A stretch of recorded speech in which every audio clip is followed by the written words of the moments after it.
Pierson Jeffrey's Cigar and Coffee Lounge presents The Chimney Effect. With your host, Jeff, also known as El Jefe, Mike, also known as Big Smoke, and Lance, also known as Be More Smooth. Once again, we back. I'm Jeff. I'm here with my boys, Big Smoke. Hey. Be More Smooth. And we have a special guest here today, D, and we're going to get back to D in a second. She is our guest today, and we're going to talk about a little bit about entrepreneurship. We're going to talk about the business that she's starting. But first, what we're going to do is, I want to get back to the words chimney effect. We got away from it in the last couple of podcasts, and I want to give another description, just in case someone doesn't see the other podcast. The chimney effect is basically when the cigar is lit perfectly, and that cigar burns from the bottom, and after you draw it, it smokes from the top as well, creating that actual chimney, basically, and that is the actual chimney effect. Now today, for the podcast, we are doing something unique. We are drinking a new blend of coffee called Smoker's Choice. And since we're doing a coffee called Smoker's Choice, which is a 3-bean coffee, and I can tell you that it's from Malabar, it's from Guatemala, and Brazil. And what I wanted everybody to do is pick their own cigar, their own Pierson Jeffrey cigar, and see if that cigar actually goes well with this coffee. Now, I haven't drawn on my cigar yet, but Big Smoke and Smooth are already smoking theirs. D is already smoking hers. We'll start with you, Smoke. What are you smoking? I'm smoking a CILLA CABAON Dark, which is a very oily Maduro. It's going very, very well with this coffee. And as I'm smoking it, and as the tip is heating up, the oils are coming out and getting a lot of flavor in this Salomon / Figurado / whatever you want to call it. And you've done a very good job on the construction of this. The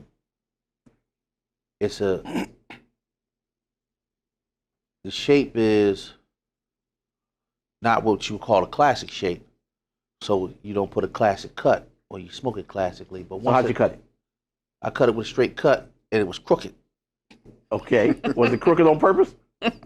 No. In the words of the boys on D Block, Nizzle. Okay. What kind of notes are you getting from your coffee? If any yet, because I know you just started drinking. Actually, we had this the other day, well, a little bit last week, and we were messing around with it. Actually, how long we been messing around with this? For a couple weeks? A couple of weeks, man. I had to get it right, you know? Right. We tested a couple of different blends. Absolutely. And it just wasn't there. It wasn't there at all. It was good. I still have it. It's good, but it was a little too bright, and the coffee had a little too much citrus in it. So it wouldn't work well with cigar. Every time you took a sip of coffee, it would have cleaned your palate, so none of your cigar would have lingered. You had a quick turnaround with the new versions, because I remember the first one, and then it was like every time I came back, you had to, all right, you got to try this one. Try this, what you think. Well, try this one. Listen. But with a cigar, when you be going back to the lab, it ain't so quick. Well, no, cigars are totally different. You know, when you're dealing with coffee beans, you know, different coffee beans from different regions give you different things, basically. And then you get into the roasting of the coffee from a city to a full city to a full city plus, Venetian to a Turkish grind to a French roast. And the French roast is actually just a blend. Right. It's not, you know, everybody got a lot of different French roasts out here, but they're all different. It's all based upon what you like. Right. So the coffee is easy because I can tell the roaster, you know, try this bean, and this bean, roast it this way, and send it to me. As opposed to, you know, you talking about cigar and a leaf, you know, from changing the binder, changing the wrapper, changing the filler, changing the primings. Right. You know, going up higher on the primings, going lower. It can take, you know, a very long time because we're testing. Right. And you can blend a cigar that can, you know, smack you on your palate where you can't smoke it. And you can blend a cigar that's too light. It's a market for that. The new cigars that I got coming out, I'm just waiting for them to get here, is the Legend and the Lion Tamer. And you guys don't know about the Lion Tamer yet. That was going to be a surprise. That's disrespectful. He dropping. That's disrespectful. Yeah. That's disrespectful. The Lion Tamer is coming. because it's one of my favorite cigars since I've been blending cigars, and since I'm a Leo, that cigar has tamed me. Every time I smoke it, I just want to lay back and relax. That's why I call it the Lion Tamer. I'm looking forward to it, man. But anyway, what are you smoking, Lance? I'm Excuse smoking. me, Smooth. Yeah, man, you know, same name. I'm smoking the Black Label. The reason I specifically wanted to try this with this coffee, because this coffee is on a lighter side to me. You think? In my opinion, absolutely.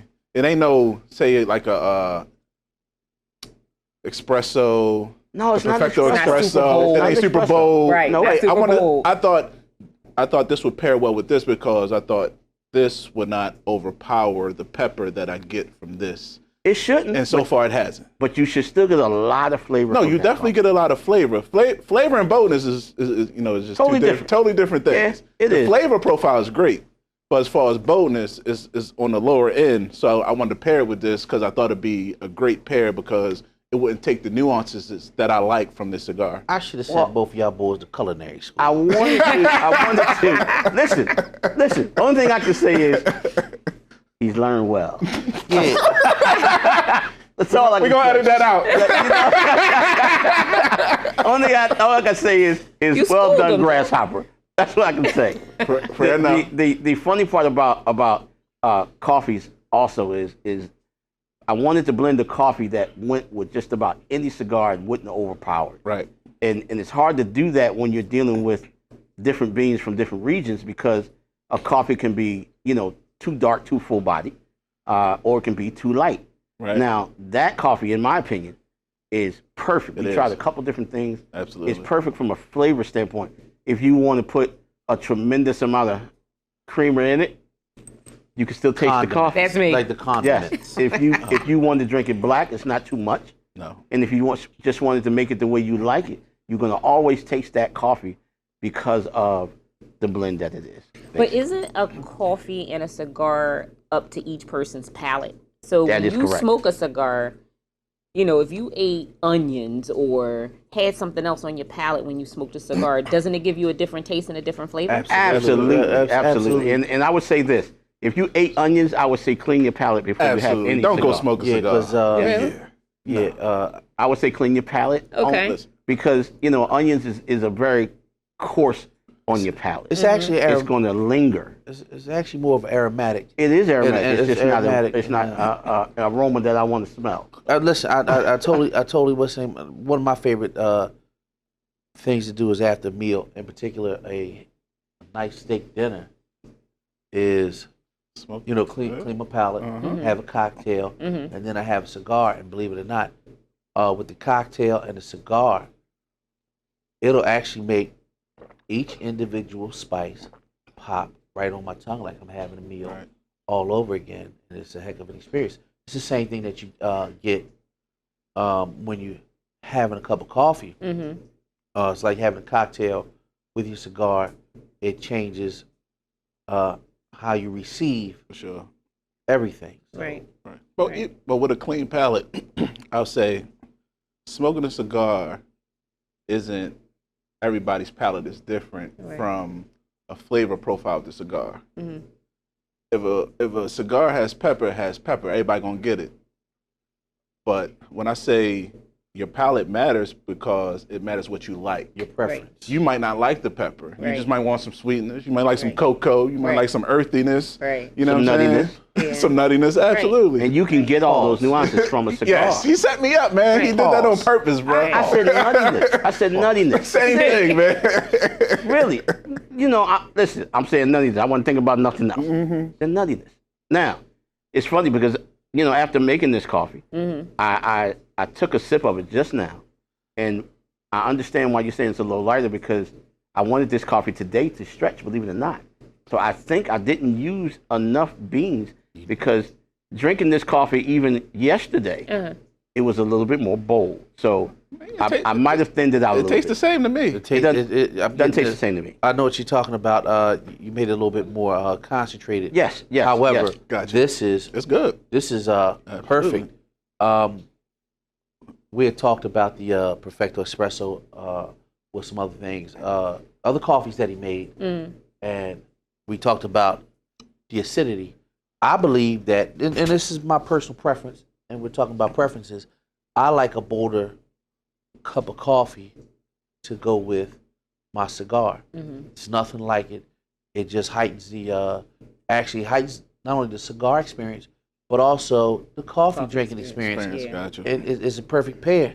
And my brother said yesterday, as we were sitting outside, being was. warriors. You missed that. Being warriors. I didn't miss, I'd have been in here. We were sitting outside. No, we sitting outside. I don't sit outside. Listen, we were outside, and what happened was, he said, he was telling me the first time he had some coffee, some Cuban coffee, and a cigar, and he said, what had he been missing? And I was like, wow, I've been doing it all this time. But that's enough about that. What are you smoking? Well, I am smoking the Provider Reserve. This is a media tempo Maduro cigar. It is actually a media tempo binder and a Nicaraguan and Ecuadorian filler. It is a cigar that has not been in rotation for a while, and that's for a lot of different reasons. But it is coming back. Probably before the end of the month, the Provider Reserve will be back, and it will be much better, much better. And does it go well with this coffee? Yes, I think it's actually bringing out the nuttiness in this Maduro, Right.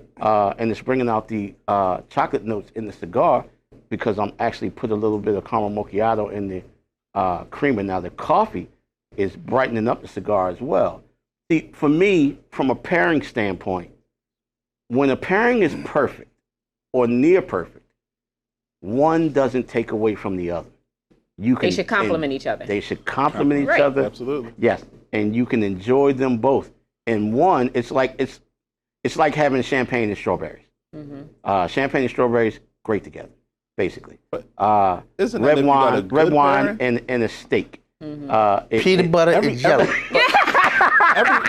Every red wine don't go good with a steak. I think it That's has correct. to be a good pairing. Right. Well, it does. It has to be a good It has to be a pairing. good pairing. And That it's is still correct. back to personal preference. Absolutely. Right. Yes. Absolutely. Listen, you like a steak. You think a culinary delight is a cheesesteak at a Boone's Farm. Okay. Dog, I ain't drink Boone's Farm since college, man. Jeff don't know what Boone's Farm is. No, You know no, what I I'm saying? don't. No, you can brother- miss me on that. Brother Jefe, we have a very, very dynamic young lady with us today, and we're sitting up here cackling like we in a schoolyard playing hoops, and we have this dynamic, brilliant young lady here today. Would you like to bring her in the conversation, brother? You have already done it. I mean, this young Absolutely. lady has decided to stick her toe in the entrepreneur pool, and she is about to do something that I think is going to be fantastic. And I will turn it over to Dee and let her tell you all about Duke's Cafe. Thank you very much. So first and foremost, thank you guys for inviting me tonight to talk about the journey, because it has been a journey. Absolutely. Going into entrepreneurship. Yes. At the right age of 20-ish. All right. I started this journey. You look good, girl. Women like young women. Women like young women.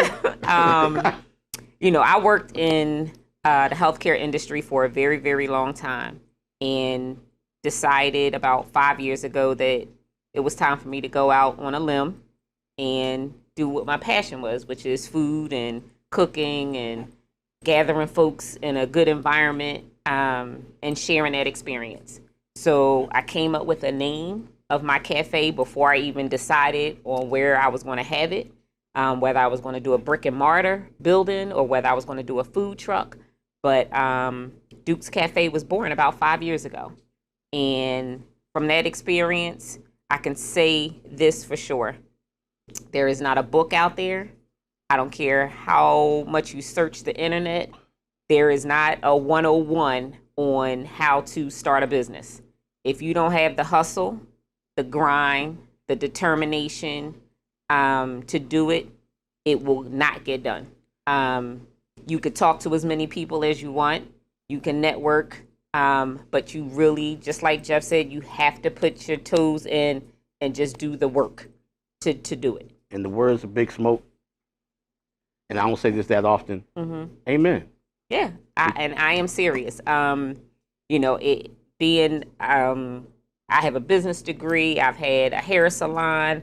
I've done a lot of things in my life, but trying to open up this cafe and get the right experience, exposure, licenses, certifications, branding, it's just a different experience. Has those other things helped you to, if you didn't do those other things, the hair salons and things like that, do you think you would have a harder time now or easier time?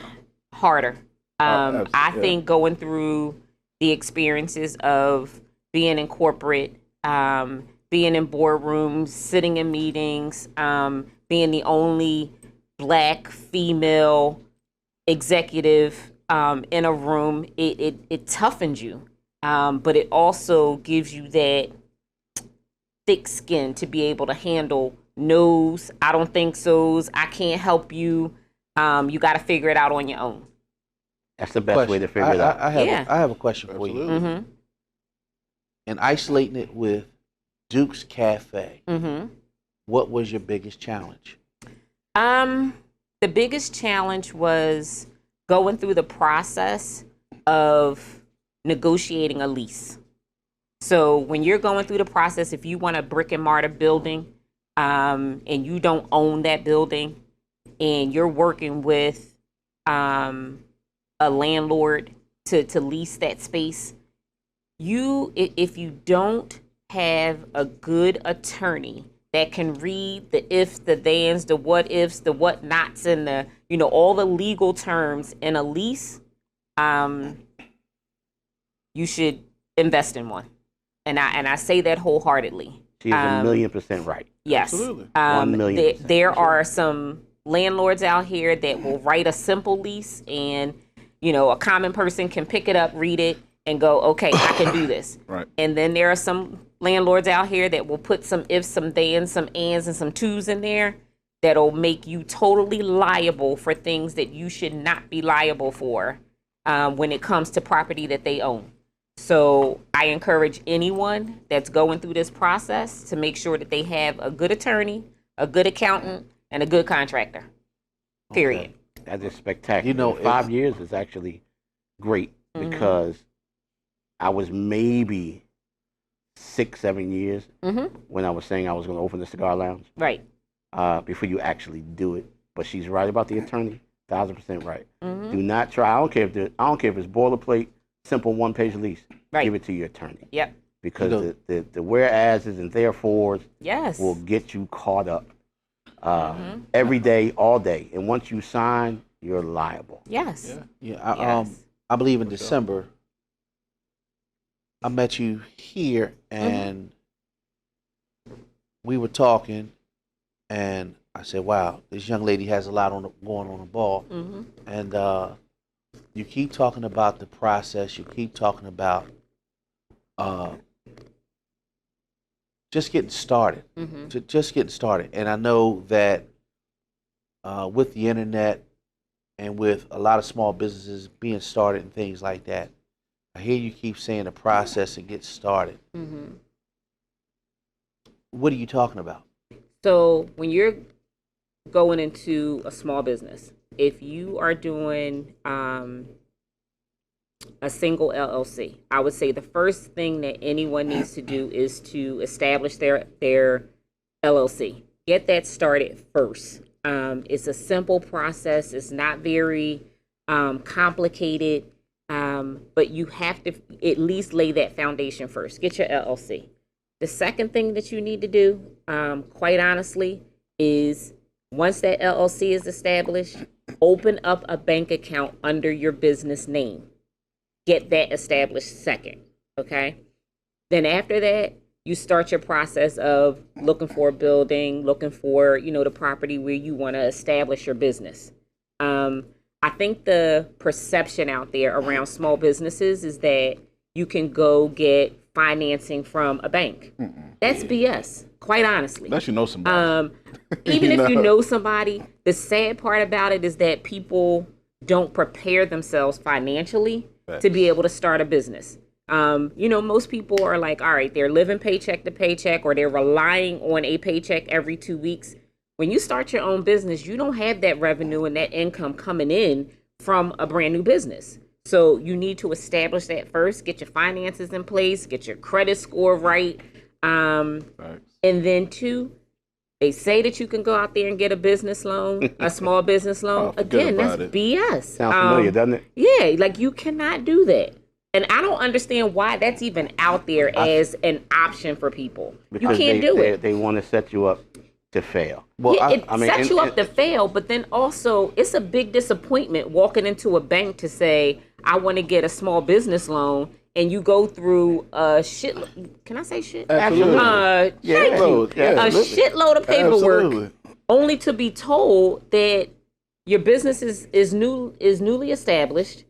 They typically you're a startup. You cannot get a loan because you haven't been in business for 2 years. Well, I can't get in business and I can't start my business unless I have some funding to support my business. So the first thing that people, because I've helped a lot of people get in business, when they come to me and they tell me they want to start their business, the first question that's out of my mouth is, how much money do you have? Here you go.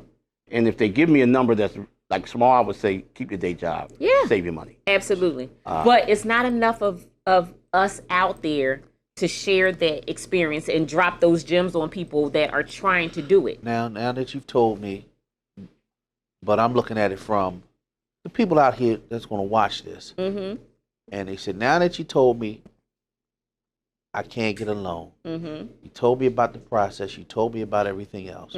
Where do I go from here? Well, let's back up before she answers your question. Let's back up.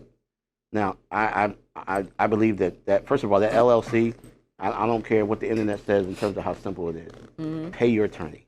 Yep. Pay your attorney to set it up, because it might not be an LLC. In terms of what business that you start, might be an S corp, might be a C corp, might be a partnership. But it depends on the business too. Well, that's what I'm saying. In my business, depending on what type of business you start. I don't need an attorney. In my business, I don't deal with landlords or well, here's the thing, man. You don't deal with an attorney, but you can. Yeah, because absolutely. you do sign a contract. I do sign a contract. So you can definitely deal with an attorney. You don't have to, but it can't hurt. Can't hurt. No, but when you do get that LLC, the first thing you should do before you or right after you get the LLC, because you never want to use your home address, is to go get a mailbox. That's right. Because that is your corporate address when you first start. That's what you told me. That's the first thing you told me is, bro, you should turn your, because I said all my mail gets sent home. No. My business mail. No. Forget about that. Get your P.O. box. Me, go get a mailbox. There's a lot of mailbox centers. There's a lot of U.S. mailbox centers. There's the post office. Get a mailbox. That's your corporate address. No one comes to your house. Right. After that, you got your LLC. You got your address, because you got to use an address to start your LLC. There you go. So you get your LLC. You got your address. But it's a bitch to change it, though. If you have enough money. Now, here's the thing about, let's talk about business plans real quick before she answers your question. Okay. I'm not an advocate of business plan, but I would think everybody that starts a business should write one. Because the business plan is a forecast. Right. You're never going to stay on that path, because you got Murphy's Law and you got life. So you're never going to stay on that path. What a business plan does is it teaches you, it tells you to yourself and other people that you know your business. Your business. If you can write it from soup to nuts, then you know your business from soup to nuts. A lot of people can't. If you can't get past those 3 steps, then go back to the drawing board. Right. And it's okay to tell people that you're not ready. But I think it's good to at least be able to say to people, here's what you need to do. If you can get these 3 things in place, get your address, get your LLC, start your business plan. And if you can get that as a foundation, you're on a good path to start. To your point, if you can't do that, you're not ready. But be able to accept that you're not ready. People are in love with the idea of being an entrepreneur. And saying I'm a business owner. But if you're going to stop there, then don't even start. Right. I believe that everybody can be an entrepreneur. It's just, anybody can be, but it's just not for everybody. In their own regard, everybody can. It's not for everybody, but one thing I like that you always say, I didn't been in this chair and listen to you talk to people coming here and they talk about their business. One thing I like that you always tell them, that a lot of people don't tell. Cause a lot of people just say, "Yo, quit your job, become an entrepreneur." Nah. You be like, "Yo, bro, don't quit, do that. Don't quit your day job. No. Don't quit your day job. Don't quit your day job." Really. You know what I'm saying? Don't quit your day job. And know what else I tell them? I tell them, get in the back of your mind and prepare yourself for failure. Absolutely. Now, I know that people say, oh man, that's negative. It's not negative. Not That's negative. the truth. Get prepared to get knocked down a couple of times. Yeah. And if you can't get back up, then stay at work. You can have the best business plan and the best business idea in the world. Right. It could still fail though. If you don't know how to You know? execute, Right. and if you don't have the right Absolutely. foundation, that's right. But even if you know how to if you- execute, If you it don't can have the still right fail. yeah, that's always an option. That's always an and if option. you're not Yeah. funded properly, Yeah. if you're not funded properly, and you are waiting for that business to put money in your pocket, Then then you are going to fail. Absolutely. And again, if you learn something, then you didn't fail. It was an experience, part of the journey. Pick yourself up, start again. Right. What did I tell you? I told you that when we get into the aspect of some things that I want to do in the future in terms of helping entrepreneurs move forward in their business, I don't want the person to come to me and say, I want to start a business. I don't want that person. Nah. you don't I want that, the person that say, this is what I've done. Right. I'm here at this point, and this is what I need to get over this hurdle. And if you can help me, we can move forward. Move forward, That's the absolutely. person I want. Right. Absolutely. They've already been through a few ups and downs, and not a lot, but a few. And a few is a good start. Yeah. A good start. Absolutely. But back to your question, man. What was your question? I forgot. I knew that was coming out. I know it was coming. I too, knew man. that was coming, That's why I dog. asked. No, While you you know what? think about that, We- while you before we think about that. before we go forward, let me say this. I've been smoking this Provider Reserve that you can get here at Pierson Jeffries at 925 Providence Road, CILLA, PA. Or it's not online yet, but you will be able to get this cigar soon online at PearsonJeffries.com. This cigar will retail at about $11, maybe $11.50. It's a very, very good cigar. You can definitely get Big Smoke cigar. You can definitely get Smooth cigar, and you can get Deirdre's cigar that she actually let go out. I did. all That's right. okay. I can relight it. Okay. Absolutely. But again, you can also be able to get this coffee. Smoker's Choice is going to be a big blend for Pierson Jeffries because it's going to go well, in my opinion, with every cigar. that we Everything. carry. Absolutely. The question was, heard you say, business plan, where do you start from? Heard you say go to the bank, and more often than not, or more likely than not, you're going to get turned down. What do you tell people out here watching?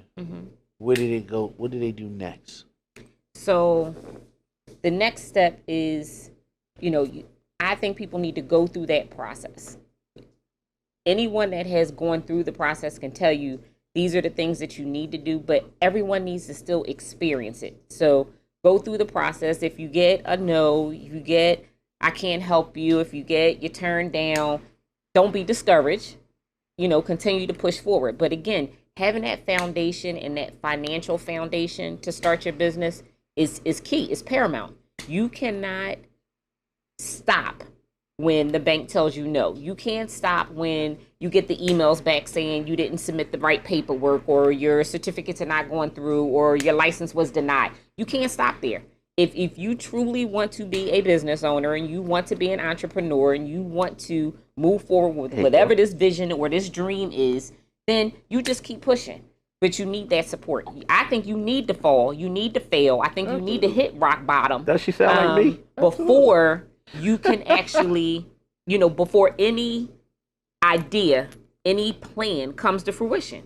You just have to. I don't know one person that I've talked to that's a business owner that has gone through this process that didn't say that they didn't, fall down, knees scraped, eyes busted, everything, before they actually were able to start their business. The optimal word she's looking for is you need to struggle. You need to struggle. Right. Right. There's you no need to struggle. progress without struggle. You need to struggle. Unless you have somebody that's going to fully finance your business Right. from soup to nuts. Right. And that's rare. Right. It's very rare. Oh, right. No, that's beyond rare.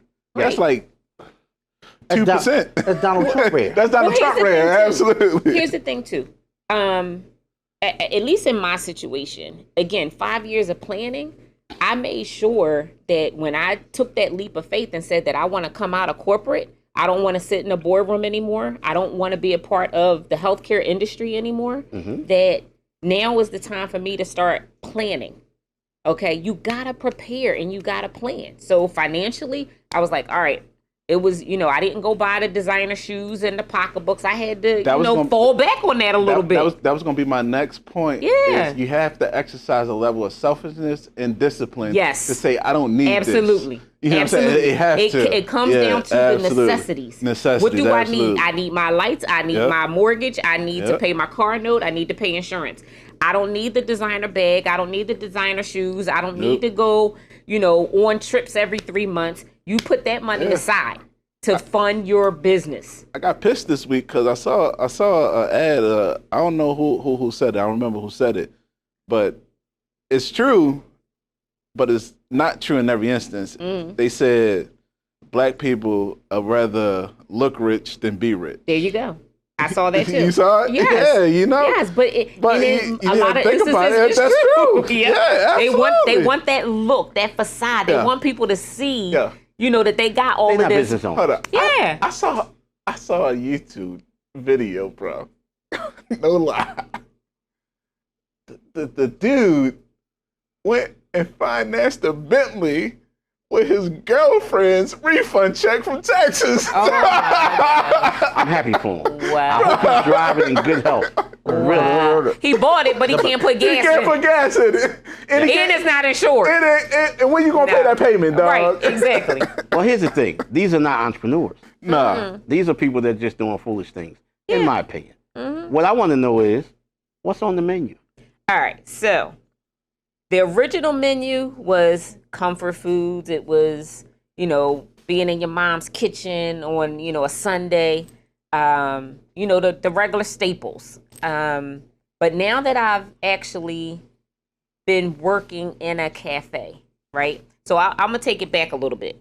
When I started this process, one of the biggest things I wanted to do, because again, I'm coming from a different industry, total career change, right? Was I started going out to other entrepreneurs, other business owners, other restaurant owners saying, I have questions, can you help me?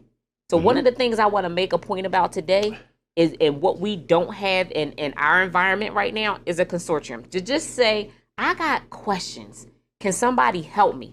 I started going to people and I got doors closed in my face because I was going to other restaurateurs to say, I have a question because I want to open a business. There's an app for that. And I'm going, wait a minute, you don't want to help me?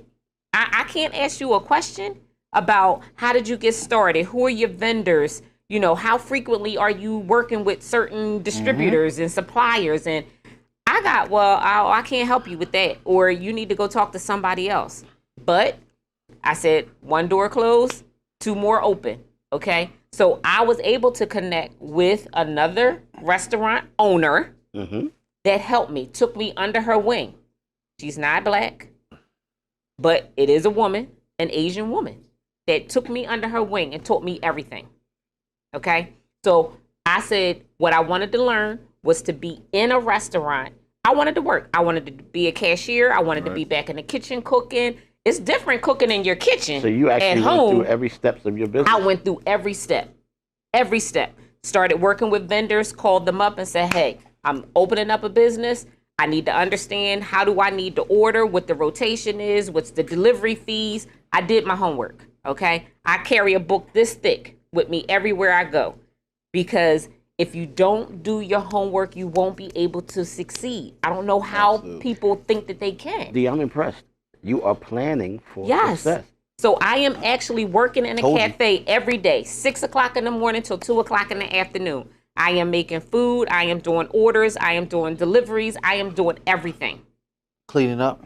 I hate cleaning. But I don't pick up a mop, though. I hate cleaning. I'm not mopping his floor. Everybody heard that? I hate cleaning up. Yeah, I'm not mopping his I floor. hate it. Yeah. Did you hear about, I'm glad you're on the show. I didn't even know you was going to be on the show, but I've been, my duty on the podcast is to look up topics and see what's going on in the world. Okay. Right?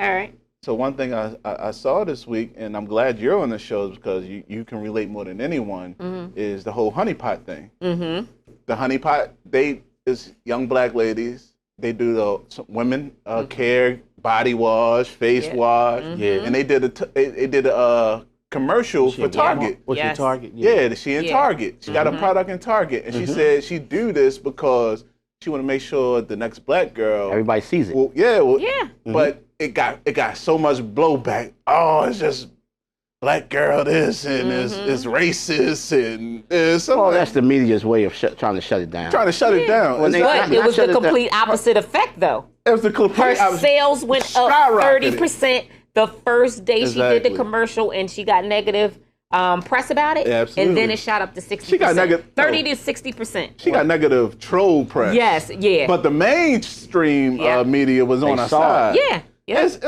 Don't get it twisted. I don't think there's any person in this world, if they're honest, Yeah, that they can won't get say it. that a young black woman trying to start a business is the hardest shit in this world. Yeah, it's tough. It's tough. It's tough. Young black man as well. Yeah. Yeah, It's tough. but it's a different. But men, It's different for It's different women. for women. It's Absolutely, different for women. I agree. It's I beg different to for differ. women. Yeah, it's different for I've been women. out here for almost 30 years. Look, bro, but you started business in a time. You ain't start business I in this started time. business in a time where it was even If more you started difficult. businesses in this time, you'll have it. It'd be. Yeah, If it's- you had an it's tough. idea, Well, listen. Let me give it to you this way. You guys know what I went through to open this shop. They told me I was going to have my license in 30 days. It took 6 months. Wow. And if I hadn't been in business for 25 some odd years, Right. But what's the I probably would have said, for business? What's the socioeconomic ladder? It's white men, black men. What? Yeah. Lance That- just said from the edit. socioeconomic ladder. The ladder He just for said that. business. No, the So ladder hold for up, business. hold up. Who He has said an that. easier time for business? I understand what Who you're has saying. an easier time I'm for basically saying business? that you said it. Yeah, I said it. It's a fact. Black women have a harder time starting a business than anybody. I concur. I know so. I concur. Come All on, right, man. listen. If you and I put a business in Target, we would have never got flack for nothing, Okay. in my opinion. Well, There not you for go. nothing, in my There you opinion. go. Now, There I you won't go. say for nothing. I think for nothing is a bad statement. Not for nothing. Yeah, Okay, we'll are always you get flack telling me? back. Are you telling me that she got flagged because she said basically her product is targeted to black women, Absolutely. almost like a like Absolutely. an old Astro Sheen Absolutely. or Johnson & Johnson? Absolutely. Which is actually not black. Nobody had a problem with Luster's Pink Oil Moisturizer. Nope. Or Afro Shade Nope. Exactly. or Duke's. Exactly. But Duke's didn't have a commercial, only on Soul Train. Correct. Right. You're right. But okay, listen. But most black people ain't got a But most black people ain't got a problem if something is directly marketed to any other persuasion. Some things should be marketed to certain persuasions. That's just the way it goes. What works for my hair ain't not work working for some hair for because- Tom's you're right, hair. you're right. You know what I'm saying? Like Right. Ray Rhythms, man, that's my dog. Ray Rhythms my dog. But we can't use the same shampoo. Well, listen. You actually can, but it ain't gonna come out the same. Ain't gonna come out the same. This shit gonna look nice. But you can use it. You can use It'll be it. shiny and Shiny. silky. My hair gonna look beady than a motherfucker. You know what I'm saying? But I mean, You that's know, my you guy. know, after we edit, it's gonna say it's gonna look beady. Yeah, that's fine. That's fine, man. But that's the fact, bro. Every product ain't marketed for everybody. But I think her intent was to say the product can be used by anyone. It's at your discretion whether you want to use it or not. I just want, and you know, her statement was, I just want other black girls to see that it's possible She has a and that preference. I'm doing it and that there's a product out there for them. you. That wasn't, to me, in my opinion, it wasn't racist for her to, you know, say that I don't think it was or racist do at that. all. No, it wasn't Right. racist. I think It people wasn't kind of racist. blew it out of proportion. But Yeah. again, I think it worked to her advantage. Well, you know, some people hate to be excluded. They hate to be excluded. Well, They want to be included. well, in don't everything. talk about exclusion. Well, they hate to be excluded. Because When I there's say been a some lot people, of exclusion well, yeah, for many, many years. Oh, of course it has. But But- what I'm saying is, I'm not talking about us. I'm saying some people hate to be excluded. Right. They got to be involved in everything. And if you show that you have a preference, Yeah. you know, in most cases, it's like you are being prejudiced. But bro, People just you're want not. something to say. But bro, Absolutely. for products, for like personal hygiene products, hair wash, face wash. All personal preference. Look, I don't care about race and none of that. None of that matters to me. But there's no way a white guy is going to use the same hair wash I use. I know you said that. He ain't going to use the same beard wash I use. His beard, my beard be f***ed up. His beard looking nice. You know what I'm saying? Well, Okay, let's That's get just back, the way let's it get back goes. to let's get back to what's on the menu. so the menu, right now, well, that was another thing. I needed to adjust the menu. when I initially started this process, I was looking for a location in Philadelphia. So where's your location? It will be in the county. I'll say that. It will be outside of Philadelphia in Montgomery County. And as much as I wanted to get, do this change and get away from corporate America, I'm actually looking at being in a corporate complex. Okay. Nice. So as much as, again, that experience, that work experience, my career being in healthcare and in the corporate setting, I'm drawing right back to it. Well, you got to follow the money. Well, not even the money. It was just it kind of lined up that way. Another deal that I was working on in Philadelphia, that fell through. Again, dealing with that lease, dealing with a shady-ass landlord. When that deal fell through in November, the day after that deal fell through, this other deal came up. So Amen. I say it was perfect timing. It was the alignment. And I think that was where I was supposed to be. You are going where you're supposed to go. Yes. Absolutely. Yes. So the menu is right now, I had to change it up a little bit to cater to the customers in that particular. Right? That's right. So, people want to say that they want to stick to certain things and they're not flexible. You got to be flexible. Absolutely. You have to know the customers that you're serving. Absolutely. You have to cater to the hours that they're going to be up, that they need your services. That's why I have flavored cigars. Yeah. In a perfect world, bro. Because of that. Because of that. In a perfect world, bro, everybody that makes a product, right, will make a product that's inclusive of everyone. Right. Everyone has different skin textures, different hair textures. Why you keep going back to everything's healthcare? I mean, no, I'm just saying. No, it don't matter. It don't matter. I mean, not healthcare, it's not healthcare. What word am I looking for? I say any product. Pick one more outside of food. Yeah. Outside of food. Yeah. Outside of food, there's nothing wrong with having a product that takes care of a certain genre. Now, if you're in a business where you have a product, of course you want to make a product that's inclusive to everyone. But or as many people as possible, because you can't please everyone, right? But don't exclude a certain race, dynamic, gender. Flavored cigars. Right. In the perfect world, if I made a product, I don't want to just make a product for black people. Right. I want to make a product that everyone can use. Right. But in the real world, everyone can't use everything. Right. That's a fact. And I think to your point, it's an opportunity to understand when there are products available to people. Like we were talking about the coffee. I'm not a coffee connoisseur, but I know that my customers like good coffee. And I know that there are other coffee brands out there that are available. But I would like to partner with you. We talk about what brands, what flavors, what blends work for that environment and bring that coffee to that world. And I know that they would love it. They would enjoy it. I will help you in any way I can. We're talking about Dukes. So if I wanted to go ahead and patronize you, if I was in a county, would I be able to do that? Yes. The location of where Dukes will be is in a corporate complex, but it is visible. It is open to any and everyone in that area. And again, to your point, having this business plan, being able to market my product and my cafe to other people beyond the tenants in that building. Can I get a burger? You can get a burger. Okay. Yeah. And, we was hoping that you would bring some samples. So the next time that I'm invited, then I will bring food. I can absolutely do that for you. We might have a part 2. Yeah. We'll do a part 2 after I'm open. And we can talk about, again, the process and then the process of the grand opening and then servicing the customers. I got to give it to you. You know you just invited yourself. I did. That's all right, though. I did. All right. Yeah. Because then what I'll bring at that point is all the accolades about the coffee. Because at that point, the coffee should be in there. Well, and I'm bringing back all the customer reviews on the coffee. Yeah, I got to give it to him. Think about it. I invite myself, and then I'm going to give you a little carrot. I'll bring you back some reviews on your coffee, There you go. So look. So we got to finish this coffee deal. Let me say one more thing on this. Inclusion doesn't mean race. Inclusion Hold on. I'm only Just hold on, bro. He's like, y'all gonna hear me out. No, I don't care. No, Y'all gonna hear me out. I talk to these guys all the time. Oh man. But inclusion is a separation, male and female. Yeah. You as a young lady ain't using the same products as me. Mm-hmm. You know what I'm saying? But we might could. Yeah. Like, I tell you this. I went to a college trip with my daughter last weekend, and I left my beard wash in a hotel. So this week, I've been using a co-wash that my daughter have of coconut oil, and it's been working well. See?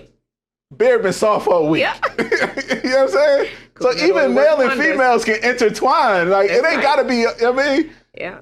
make something. How's the Black Label cigar? Good, man.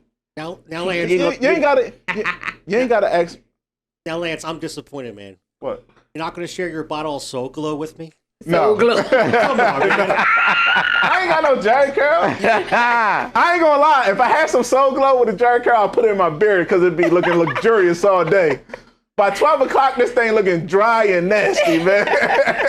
No, with that Soul Glow, that camera be catching all that I light. heard that. The Jerry Curl drop cloth. Absolutely. Made from space age material from NASA. Oh my Hey, God. With the But juice guys- get on it, but it don't get wet. we you know, Super dry.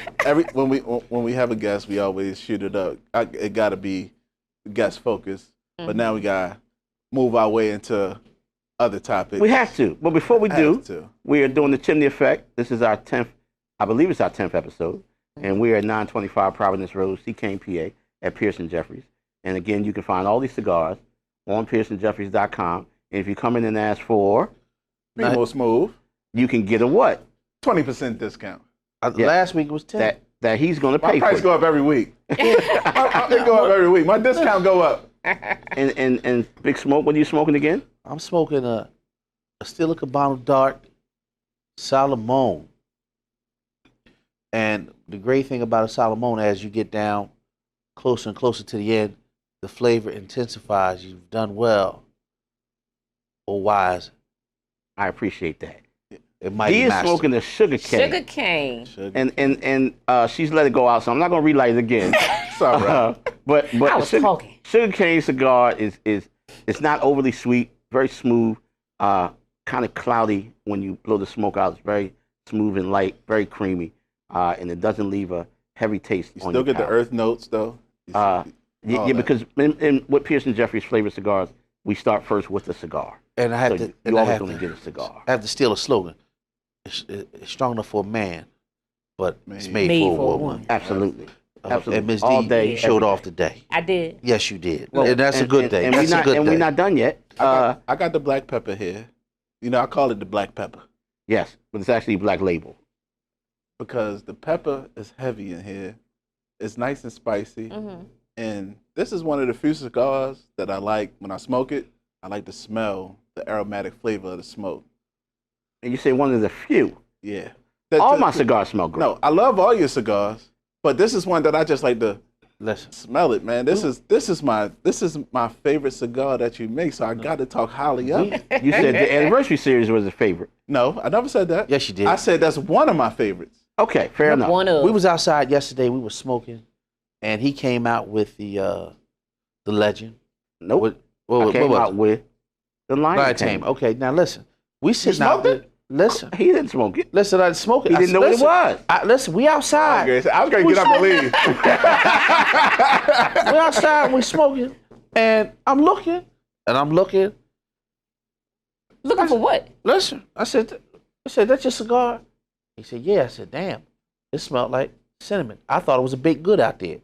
Didn't I say it to you yesterday? did. I He said, did. I'm looking, because I'm tripping. I'm like, All right, Rodney's All right, over there, bro. man. How much time we got, Rodney? No, man. Okay. We always All talk trash.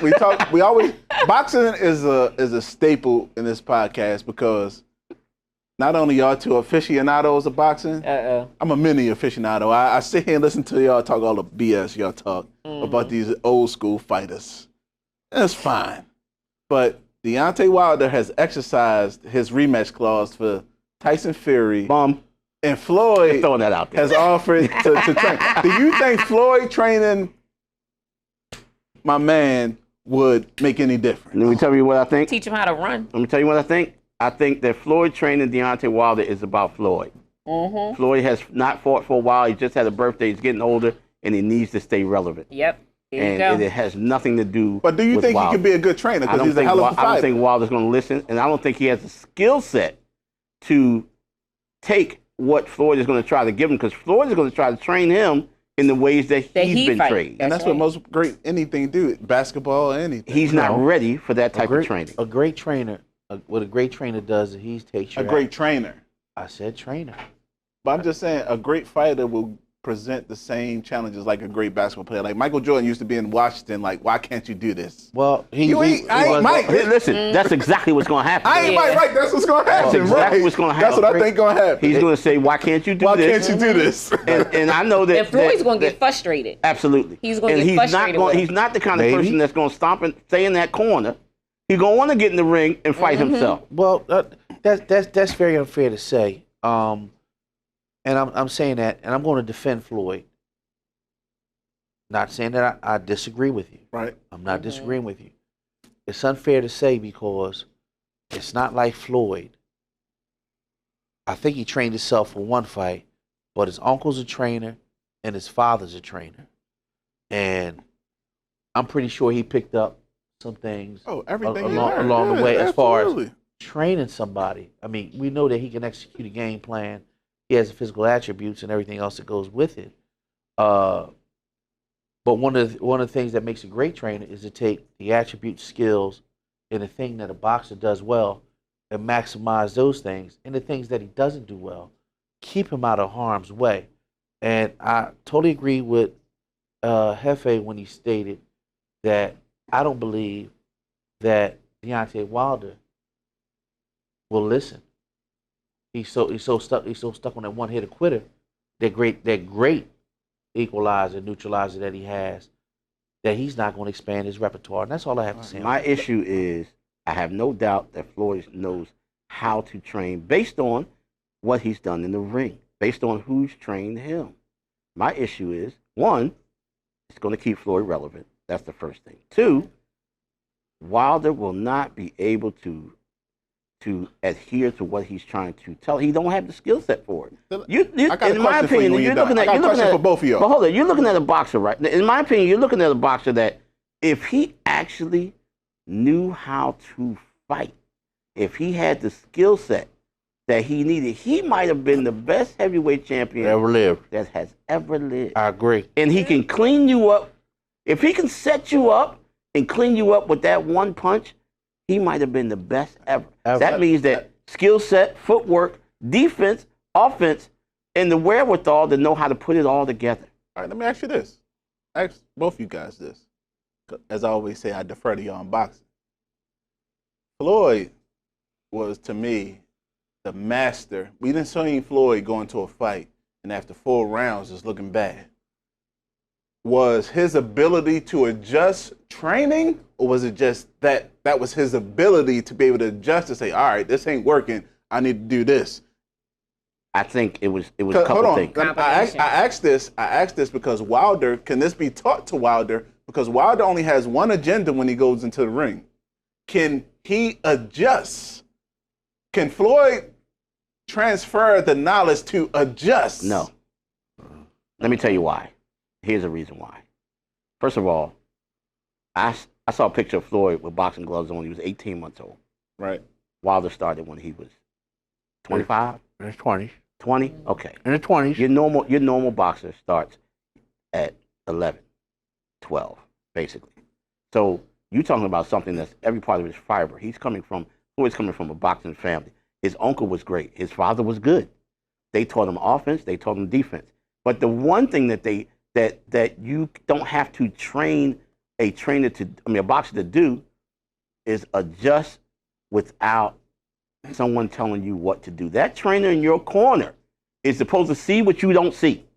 He's supposed come back and he say, okay, he's doing this, he's doing that, and you already have the skill set to make these changes. But when you're in it, you don't see it. So you got to trust your corner to tell you the right thing, so you go in there and you execute. Can Wilder do that? No, he's relying on that one right hand. I'll say this, and that's terrific. Great breakdown. You take a guy like Floyd Mayweather, and you take Andre Ward. They did a lot of things great. What made them great was they did not have that great one-hitter quitter. But what they had to do was they had to be very, very good at everything else. Right. They were great offensive fighters. They were great defensive fighters. They were great counterpunchers. They learned how to maximize the ring. They set people up. Great jab, and then Floyd had a lead right. I mean, they could mix it up so well. So when Floyd actually, I'm gonna work on the jab, and when the jab wasn't working, let me feint the jab, lead right, straight down the pipe. Right. And oh, I'm sorry, go ahead. And probably he had all of that, and because he didn't have the one-hitter quitter. When you have the one-hitter quitter, you don't work on all the other things. I get it. Right. And listen, and you should, but here's the other thing. You use all of these different things, all of this skill set, when you're in a challenge. I agree. I've seen fights where, again, Floyd's sitting on the stool between rounds, and Roger's saying, "Just keep whooping that ass." Yeah. I agree with you, bro. So to close it out, I have one more thing I want to present to the table. How much time we got? We good, bro. Okay, we good. I got this. Let's Come do on. this thing. My job is to track the time. All right, that's fine. I got this. I appreciate it, but I do want to thank her for coming, so we're going to put that in there. But go ahead, do your thing. I got this. Do you think? The last topic is Spike Lee. Did you see what's happening to Spike Lee this week? Yes. Yes. Did them dirty. Yes. Is that dirty or not? I don't think so. All right, tell me why. Hold on, let me preference my question. My question is, he's been a season ticket holder for 25 years. He pays $3,500 a game over 25 years. You say he's paid $10 million. Yeah, and he used the same entrance for 25 years. You think it's okay for them to come one day and basically say, you gotta go somewhere else? Well, I'll preface with this. Is Spike Lee the only guy over that period of time that has done that has spent that kind of money? No. I have an answer for you. Okay. Does everybody else have the same option to use the same? Yes. I'm asking. I'm gonna say yes because, and I say this because I listened to another podcast. He's a popular rapper, and he says every time I go to a Knicks game, I use the same entrance, and he ain't nowhere near on the level of Spike. Well, then I have a problem with it. In my opinion, I think they should be ashamed of themselves because he should be afforded some convenience, some leniency. Absolutely. And I believe they're doing this because there's another agenda. Mm-hmm. We never get what's on the surface. Bro, they took Charles Oakley out in handcuffs. A Knick legend. Exactly. Left the game in handcuffs. Up. Yeah. Something's up. What's wrong, man? And we just don't know what it There's another is. motive, yeah. But something's up. Yeah. And I think that he should definitely be afforded some type of concession. Absolutely. Just on the fact that he's basically paid $10 million and he supports the team. And not only that. And they've been terrible. And not on their worst days. Yes. Not only that, he's been doing the same routine for 25 years. And the organization knew that. And they knew that. And at a minimum, they could have at least reached out to him and said, listen, we're changing our policy.